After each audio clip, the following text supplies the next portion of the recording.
one of their player, Mustafizur Rahman of Bangladesh from their বাংলাদেশের তারকা বাঁহাতি pacer Mustafizur রহমানের আইপিএল যাত্রা আপাতত থমকে গেল।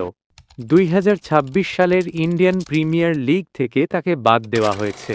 কলকাতা নাইট রাইডার্স দলে থাকলে ও বিসিসিআই এর নির্দেশে তাকে স্কোয়াড থেকে সরানো হয়। এর ফলে আইপিএলের সঙ্গে তার সব ধরনের সম্পর্ক আপাতত বন্ধ। এই সিদ্ধান্ত ঘিরে বাংলাদেশ জুড়ে শুরু হয় তীব্র প্রতিক্রিয়া। বিশ্লেষকদের মতে এটি শুধু একজন ক্রিকেটারের বিষয় নয়, এর প্রভাব পড়তে পারে দুই দেশের ক্রীড়া সম্পর্কেও। বাংলাদেশ ক্রিকেট বোর্ড এই ঘটনায় অসন্তোষ প্রকাশ করেছে এবং আলোচনা এখনও চলছে। আর্থিক দিক থেকেও মুস্তাফিজুর বড় চ্যালেঞ্জের মুখে।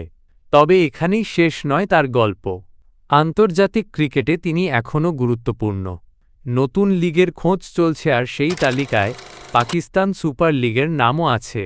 আইপিএল না থাকলেও মুস্তাফিজুর রহমানের যাত্রা থেমে নেই, কারণ শেষ নয়, এটা শুধু নতুন শুরু।